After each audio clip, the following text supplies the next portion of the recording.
Boa tarde, seguro que moi boa tarde. Boa música, seguro que moi boa música. Este é un homenaxe a un amigo, un homenaxe a un grande da música, un homenaxe a un lucense que se non naceu aquí, fíxose plenamente lucense co seu labor docente da banda de música da Escola de Educandos, que se fixo cun dos nosos polo seu talante, polos seus xeitos, pola súa dedicación, pola súa valía. Eu, cando vexo a Indalecio, me acordome do famoso gaiteiro de Penalta que iba pola súa vida con aquel de señorío, e resulta que Indalecio ten señorío interior e señorío exterior. En canto ao señorío exterior non había máis que velo dirixindo o coro, o Cántigas e Flores, ou dirixindo a banda de música, cunha precisión, non sei se se pode decir militar, unha precisión musical. El naceu no ano 38 en Gulans, nas terras de Pontevedra, o epicentro de todos os movimentos musicais de Galicia. Estuvo dirixindo agrupacións por diversos lugares de España. En Suiza fixo patria e fixo música, deu concertos en Alemania, en Francia, en Suiza, e tuvemos a sorte de que veu para Lugo o ano 1979 para dedicarse á banda municipal de Lugo e a facer escola. Froito daqueles anos son estas realidades, froito do seu entusiasmo e da súa amizade e do seu carácter e da súa dedicación é este abarrote no Círculo das Artes no Salón Rexio. Pero froito tamén iso esta conxunción de profesores, todos profesores, pola calidade da súa interpretación, onde está a Banda Filarmónica de Lugo, onde están os antigos educandos de Indalecio e outros reforzos musicais que logo mencionaremos individualmente. En fin, isto é por Indalecio, para Indalecio, na medida de Indalecio. Si vos parece, o primeiro aplauso que seña para Indalecio.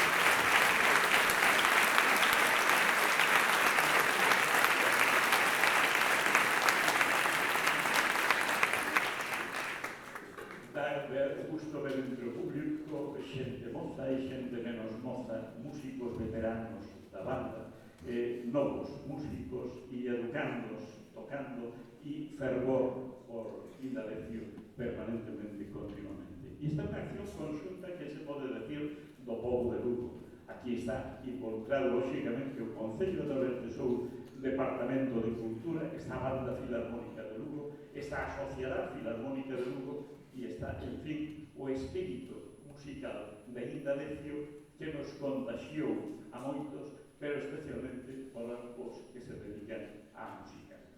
Imos escoitar en este concerto Cantareus de Pérez Xoví, La leyenda del beso de Sortullo e Ver, Festa Antón de Gustavo Freire e logo as danzas poloxianas do príncipe Igor de Alexander Golovin.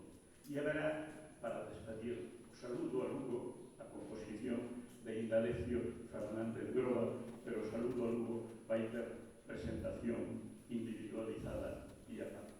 Comeza, pois, este concerto homenaxe, merecido homenaxe, entregado homenaxe a Indalecio Fernández Groba, da Banda Filarmónica de Lugo, os seus discípulos, dirigida por Iván Martínez Santo. Música para Indalecio.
Thank